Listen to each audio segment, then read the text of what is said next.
안녕하세요. 나무소리입니다. 이번 시간에는 JPA가 무엇인지 간단하게 살펴보고 이 JPA를 이용해서 실제로 어떤 데이터, 아주 간단한 데이터를 데이터베이스에 넣기 위한 작업들을 해볼 텐데, 그러기 위해서 필요한 환경 구성들과 관련해서 이야기를 드리려고 합니다. 자, 그럼 먼저 이 JPA가 무엇인지 간단히 보시면, 이 JPA라는 것은 자바 어플리케이션과 관계형 데이터베이스 간에서 어떻게 접근할 것이냐의 그 접근 방식을 명세화한 인터페이스들의 집합이라고 이해하시면 되는데, 이전 강의에서 제가 설명드렸던 것처럼 이 퍼시스턴스 레이어에서 실제로 이 쿼리와 우리 자바 어플리케이션과의 어떤 구분을 위해서 이 존재하는 퍼시스턴트 프레임워크들에 대해서 말씀을 드렸어요. 그 방식이 아주 이제 가장 순수한 방식으로는 JDBC가 있고요. 그 다음에 OR 매핑, SQL 매핑이 있다라고 말씀을 드렸는데, 이 JPA라는 것은 OR 매핑의 기술 표준이라고 이해하시면 됩니다. 자, 방금 말씀드렸던 것처럼 JPA가 이 인터페이스들의 집합이면 실제로 구현체들은 라이브러리들로 존재하는데요. 그러니까 JPA 표준에 맞는 라이브러리들이 존재하는 거예요. 그 중에 대표적인 게 하이버네이트라는 라이브러리이고요. 가장 보편적으로 사용되는 라이브러리예요. 그래서 저희도 이 하이버네이트를 이용해서 JPA 프로그램을 진행을 해볼 거고요. 관련된 설정들은 이후에 제가 프로젝트를 생성하면서 어떤 설정들이 있는지 설명을 드릴 거예요. 이 외에도 이 JPA를 구현한 구현 라이브러리들은 이클립스 링크라든지 몇 가지가 더 있습니다. 자, 이 하이버네이트 라이브러리를 적용한 JPA가 어떻게 동작하느냐, 그 동작 방식을 간단하게 설명을 드리면, 실제로 지난 강의에서 저희가 말씀드렸던 것처럼 이 자바 어플리케이션에서 데이터베이스와 서로 소통하기 위해서는 기본적으로 JDBC라는 자바 데이터베이스 커넥티비티라는 API를 이용해야 된다라고 말씀을 드렸어요. 그게 아주 가장 기본이 되는 방식이고, 그 기본이 되는 방식에서의 문제점은 제가 지난 강의에서 말씀을 드렸었는데요. 그 위에 JPA라는 기술이 올려진다라고 이해하시면 돼요. 그러니까 저희 어플리케이션에서는 JPA를 이용해서 우리가 이 데이터를 쓰고 읽고 하지만, 그 깁 안에서는 실제로 이 데이터베이스에다가 데이터를 읽고 쓰는 작업들은 JDBC API를 이용해서 데이터를 읽고 쓰고 하는 거죠. 그러니까 아주 밑바닥에는 JDBC를 통해서 데이터를 주고받게 되지만, 우리는 JPA라는 API를 이용해서 보다 쉽게 이 데이터를 영속적으로 저장할 수 있게 되는 것이다 라고 이해하시면 됩니다. 자, 그래서 이 JPA를 이용하기 위해서는 관련된 어노테이션들이 몇 가지가 추가가 되는데요. 이후에 실습을 하시면서 보시겠지만 엔티티라는 어노테이션이라든지 컬럼이나 ID와 같은 이 JPA만의 어노테이션들이 있어요. 그래서 그 어노테이션들은 꽤 직관적이기 때문에 실제로 클래스를 만들어서 보시면 이런 식이구나 라고 이해하실 수 있을 거예요. JPA에 대한 설명은 이렇게 간단하게 먼저 드리고요. 다음으로 이제 우리가 실제로 데이터를 넣어보기 위해서 데이터베이스를 구성을 하고 실제 프로젝트를 생성하고 JPA를 하기 위한 기본적인 환경 설정들을 보도록 하겠습니다. 그럼 먼저 이 JPA 기초 실습으로 해서 데이터베이스 설치부터 보겠습니다. 이 RDBMS 데이터베이스는 여러 종류가 있죠. 대표적으로 오라클이라는 데이터베이스를 사용할 수도 있고요. MySQL, MariaDB 등등을 사용할 수 있을 텐데, 저희는 이 실습 환경에 맞는 이 가벼운 H2 데이터베이스라는 것을 사용을 할 거예요. 그래서 교재에 나와 있는 이 URL로 가시게 되면, 혹은 검색을 통해서 H2 데이터베이스를 검색하시면 이와 같은 그 페이지를 만나시게 되는데, 여기에서 실제로 여러분들의 플랫폼에 맞는 윈도우면 윈도우 환경에 맞는 설치 파일, 그리고 저와 같이 맥 환경이시라면 맥에 맞는 환경을 다운받아서 설치하시면 되고요. 그렇게 해서 설치하셔서 실행을 하시면 보시는 것처럼 H2 콘솔이라는 화면을 웹브라우저 형태로 보시게 될 거예요. 그래서 이게 이상 없이 가동이 됐다면 뭐 콘솔이 뜰 거고요. 만약에 H2 콘솔이 뜨지 않는다면 웹브라우저를 여셔서 로컬호스트의 8082 포트로 접근을 하시면 보시는 화면을 만나실 수가 있어요. 그러면 이런 화면에서 기본적으로 몇 가지 설정을 통해서 우리가 이 데이터베이스에 접속을 하게 되는데, 이 H2 데이터베이스는 세 가지의 모드를 지원하고 있습니다. 하나는 서버 모드, 그리고 인베디드 모드, 인메모리 모드, 이렇게 세 가지로 구분해서 사용을 할 수가 있어요. 저희가 스프링 부트로 이제 궁극적으로는 프로그래밍을 하게 될 텐데, 스프링 부트로 사용했을 때는 저희가 인베디드 모드나 인메모리 모드 둘 중에 선택을 해서 사용을 하게 될 텐데, 저희가 이번 시간에는 단순히 그냥 메인 메소드에서 데이터를 간단하게 넣어보는 형태로 작업을 할 거기 때문에 이번 실습에서는 서버 모드로 사용을 해야 돼요.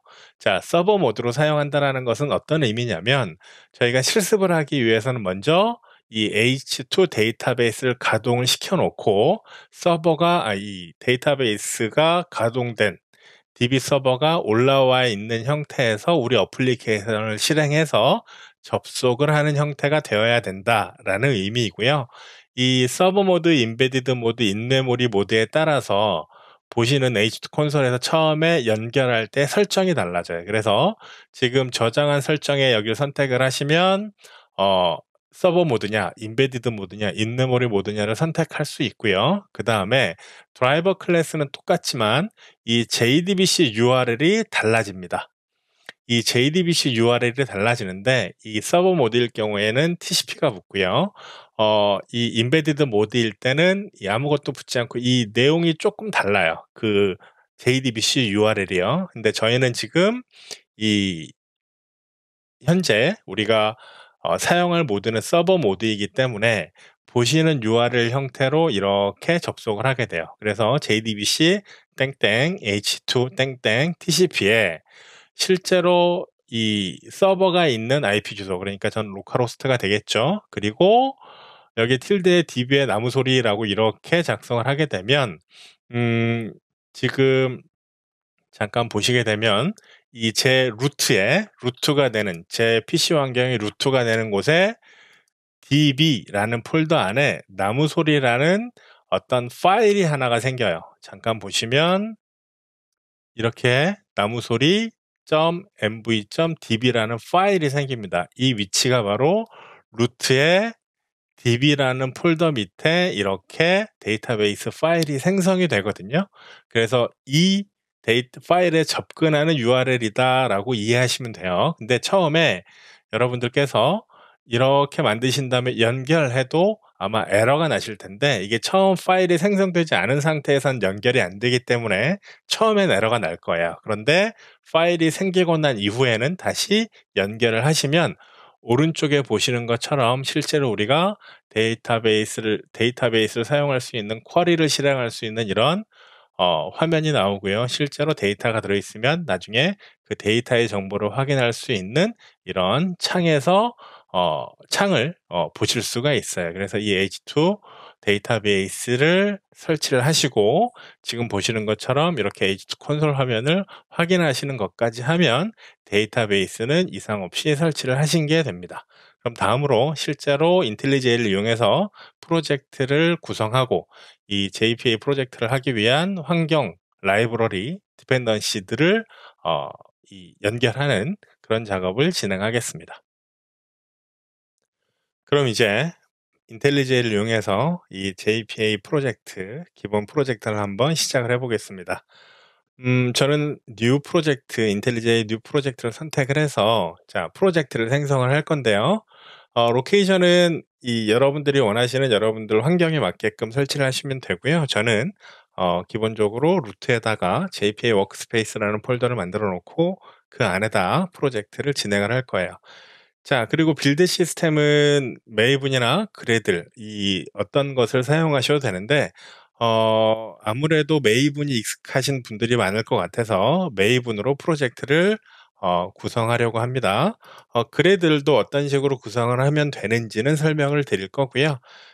저는 그룹 아이디를 별도로 io.나무소리 라고 지정을 해줄 거고요. 아티팩트 아이디는 저희가 간단한 커스터머라는 엔티티를 가지고 뭐 데이터 한 두세 개 정도 가지고 있는 커스터머라는 어 이 클래스를 가지고 데이터를 넣고 그 들어간 데이터를 확인해 보는 작업을 할 거거든요. 그래서 커스터머 뭐 하이픈의 exam이라고 간단하게 프로젝트를 생성을 하겠습니다. 자, 이렇게 프로젝트를 생성하면 여러분들도 잘 아시는 것처럼 자바 버전은 11으로 했고요. 여기에 보시면 pom.xml이 있는데 여기에서 이제 저희가 사용할 이 라이브러리들, 앞서 말씀드렸던 하이버네이트라는 라이브러리도 필요하고요. 그리고 H2 데이터베이스에 접근하기 위한 H2 데이터베이스 라이브러리도 필요해요. 그래서 그와 같은 디펜던시들을 우리가 추가를 해 줘야 되는데요. 그 디펜던시는 어 제가 따로 찾지는 않고 여기에다가 디펜던시들을 추가할 건데요. 자, 그 디펜던시들은 라이브러리들은 제가 지금 바로 카피 앤 페이스트로 붙일 건데요. 자, 지금 이 파일들은 지금 보시는 pom.xml은 제가 이 GitHub에다가 이 교재와 함께 올려 드릴 거예요. 그래서 그 GitHub의 내용을 보시고 여러분들께서 확인을 하시면 되고요. 지금 여기 보면 자, 일단 웨이브 로딩은 해 놓고요. 자, 저희가 필요한 라이브러리들이 일단 기본적으로 세 가지가 필요한데요. 여기서 보시는 것처럼 하이버네이트 코어 org 그룹 아이디가 org.hibernate, 그다음에 아티팩트 아이디가 hibernate core, 그리고 버전은 지금 시점에서 가장 최신의 버전인 6.1.7 파이널을 기준으로 우리가 사용을 할 거고요. 그리고 H2 데이터베이스 2.1.214 버전, 그리고 롬복이라는 것도 도구도 사용을 할 건데 기본적으로 뭐 게터나 세터, 그리고 생성자들을 만들어 주기 위한 좀 더 손쉽게 만들기 위한 그런 도구이죠. 그래서 롬보까지 이렇게 세 가지의 라이브러리들을 가지고 우리가 디펜던시를 설정을 해서 관련해서 인제 이 대상 클래스들을 사용을 할 거예요. 그래서 라이브러리들에 대한 디펜던시는 요 세 가지가 필요하고요.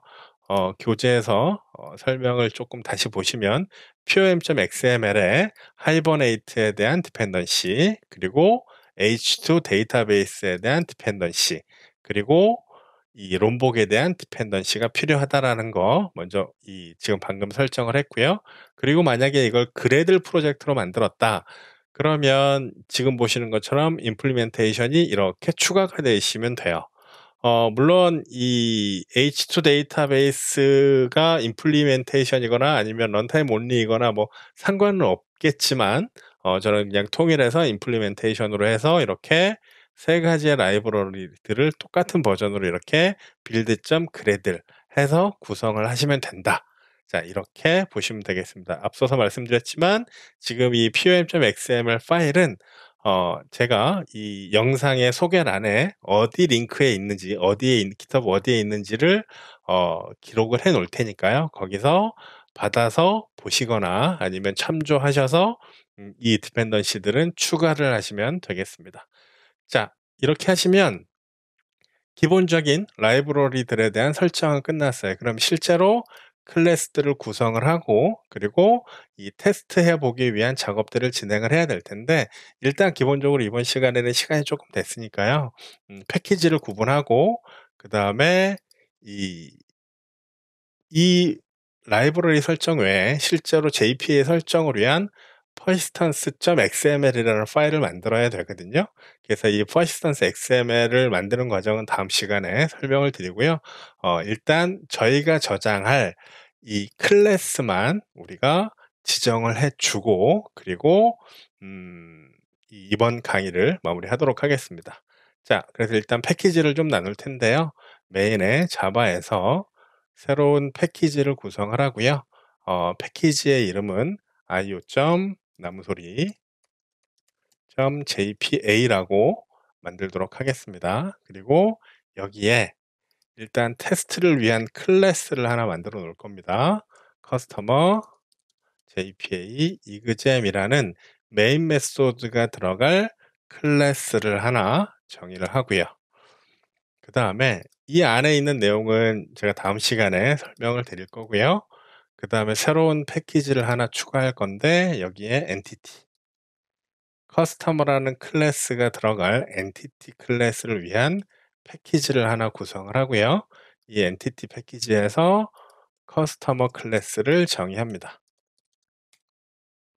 자, 이 커스터머 클래스는 가지고 있는 데이터는 많지 않습니다. 우리가 간단하게 데이터를 넣어볼 거라서 프라이빗으로 스트링의 id 그리고 프라이빗의 스트링의 name 그리고 프라이빗의 롱형 타입의 레지스터 데이트, 레지데이트 실제로 커스터머가 생성된 그 시간을 기록하기 위한 레지스터 데이트 이렇게 세 가지의 데이터만 갖도록 요 데이터들을 저장할 수 있도록 이렇게 세 개의 속성을 갖고요. 그 다음에 생성자 정의하겠습니다. 퍼블릭의 커스터머 스트링의 id를 받고요. 그 다음에 스트링의 name 그리고 이 생성 시점에 대한 시간은 여기서 지정을 해주면 되니까요. this.id는 id, this.name은 name 그리고 this.register date는 현재 시간이니까 시스템 current time minutes 해서 현재 시간을 용형 타입으로 데이터를 이렇게 갖고 있을 거예요. 세팅을 해 놓고요. 그 다음에 저희가 이 한 가지의 메소드를 더 만들 텐데 어떤 메소드냐면 샘플 메소드를 만들 거예요. 그래서 우리가 샘플이라는 메소드를 호출하면 이 커스터머 객체 샘플 커스터머 객체를 만들어서 반환해 주는 스태틱 메소드를 하나 만들어 놓도록 하겠습니다. 어떻게 사용하는지는 이후에 저희가 실습을 하면서 좀 더 보여드리고요. 퍼블릭의 스태틱의 커스터머를 반환하는 샘플이라는 메소드를 만들 거예요. 그 다음에 return new customer 해서 여기에 id를 뭐 간단하게 뭐 id 0001 이렇게 만들고요. 뭐 name은 뭐 kim이라고 하겠습니다. 이렇게 이 kim이라는 데이터를 만들어서 반환하는 간단한 샘플 메소드까지 이렇게 만들어 놓을 거고요. 세터 게터나 뭐 이 부분은 다음 시간에 어노테이션을 붙이면서 다시 설명을 드리고요. 저희가 이번 시간에는 이 라이브러리 디펜던시스까지만 세팅을 하고 기본적으로 저장해 볼 커스터머 객체까지 만들어 봤는데요. 다음 시간에 실제로 이 커스터머 객체를 JPA를 이용해서 데이터베이스에서 넣기 위한 퍼시스턴스 XML을 만들고 실제로 이 엔티티 매니저를 이용해서 데이터를 집어넣고 꺼내오는 그런 작업들을 진행을 해보도록 하겠습니다. 자, 이번 강의는 여기서 마치도록 하겠습니다. 감사합니다.